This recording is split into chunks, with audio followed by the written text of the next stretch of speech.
I'm Eddie Parker, and welcome once again to Gulf Coastal Connections. At the date of airing, it's October 3rd, 2023, and I'm in Pass Christian, Mississippi. Pass Christian, or as the locals call it simply, The Pass, is a small town on a peninsula jutting into the Mississippi Sound with the Gulf of Mexico on its northern shore. It got its name from the French navigator Nicolas Christian de la Denière after he discovered a deep water channel, or pass, directly offshore of the peninsula. Its main business these days is sports fishing and tourism, but the summer has passed us by and Labor Day has come and gone, so it's pretty quiet around here right now. For most of the rest of y'all, you're thinking about Halloween and all things fall. But down here, it's still in the high 80s, low 90s, and the weather, as you can see, is perfect. So I thought I would come down and get some sand in my shoes and enjoy a day at the beach without the crowds. Before I hit the beach, I'm going to need to get me some breakfast. And one of the best places to eat breakfast on the pass is at Cat Island Coffee House. Cat Island Coffee House is located right across from the beach.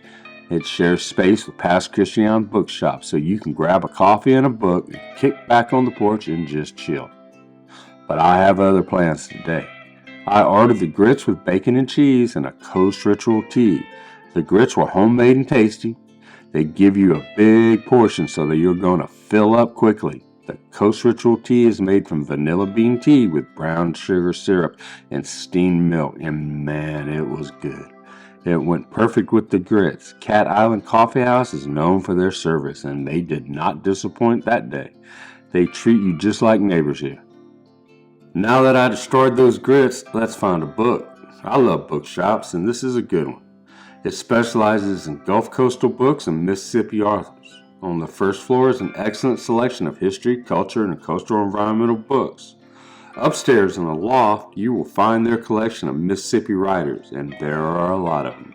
You have to climb some lighthouse-type stairs to reach the loft, but once up there, you are greeted by a great view of the Gulf.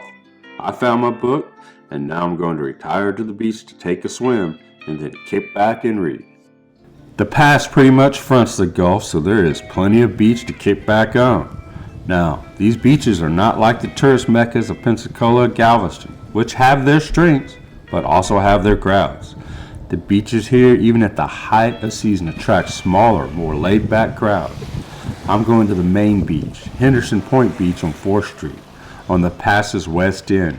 Here you will find free parking and plenty of beachfront to enjoy at your leisure. Check out the turquoise water and white sand. This is pretty, and only an hour or so from New Orleans. I'm going in. The air temp is in the high 80s and the water is perfect. I have the beach pretty much to myself. This is amazing. As you can see, there's very little wave action, which in my experience is pretty typical of Mississippi beaches. This isn't the place to surf or boogie board, but it's great to splash around and have some fun. So I'm going to put away my video equipment and come back in and enjoy this amazing late September water.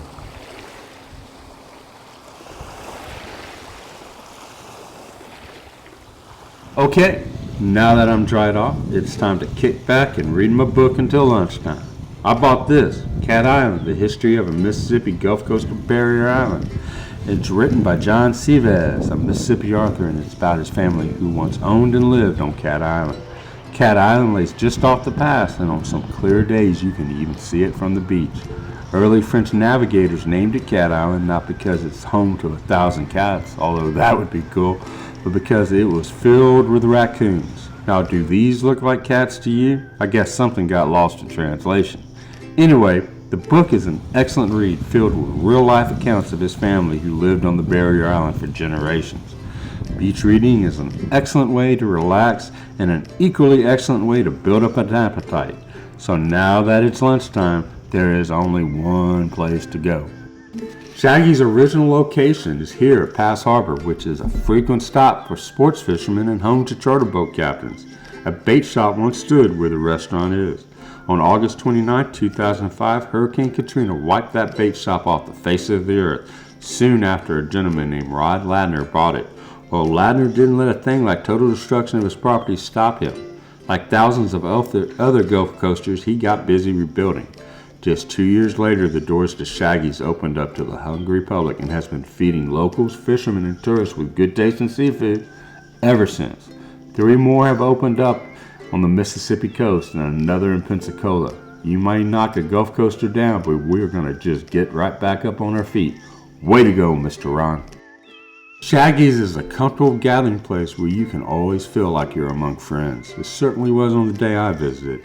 I arrived at 11 and by 11:10 I had my food. My iced tea never even got close to empty before I had another one. Now that's service Gulf Coastal style and a small miracle when it comes to me and iced tea. After checking out their extensive menu, I went with Shaggy's famous Mahi Mahi fish tacos. This fish can be found all over the world, but it is especially prolific in the Gulf of Mexico. I love Mahi Mahi because my dad used to catch them on fishing trips.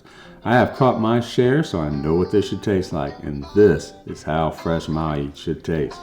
I can guarantee you this fish has never seen a freezer.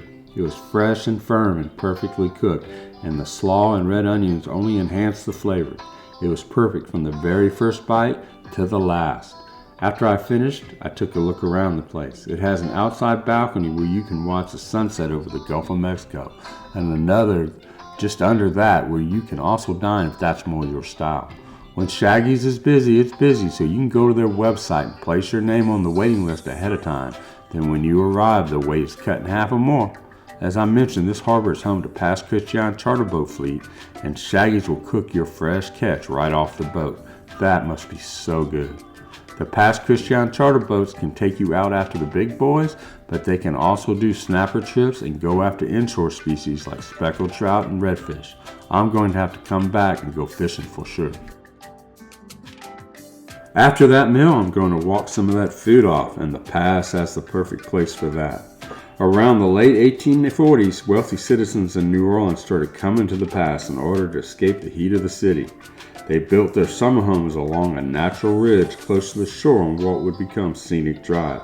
Pass Christian, along with most of the Gulf Coast, has been hit hard repeatedly by hurricanes, but that ridge has provided these historic homes some measure of protection, and many have survived pretty much intact.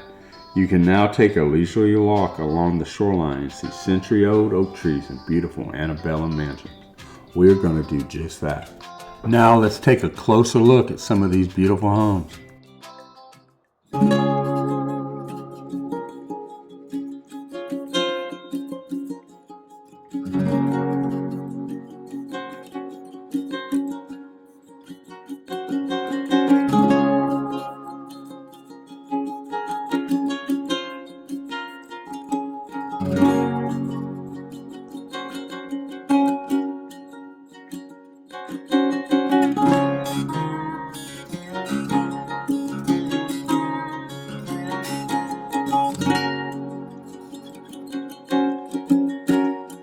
I only showed you just a glimpse of the beauty of Scenic Drive. There are 2 to 3 more miles of these historic homes for you to enjoy. It is a perfect place for an early morning or dusk run or walk to take them all in. Our last stop is at War Memorial Park. The gazebo is cherished by the people of the Pass, and you will see it all over the place. The city park is another great place to take a stroll to see the many monuments dedicated to the military heroes of the city's past and to those who lost their lives in 2 devastating hurricanes. Hurricane Katrina, which hit the Gulf Coast on August 29, 2005, and Hurricane Camille, which made landfall on August 17, 1969.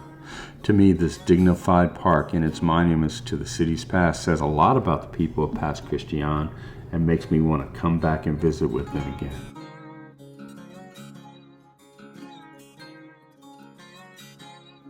Thank you so much for watching. Please hit the like button, subscribe, comment, and share. Do all the YouTube stuff. And until next week, be safe and come back and see us on Gulf Coastal Connections.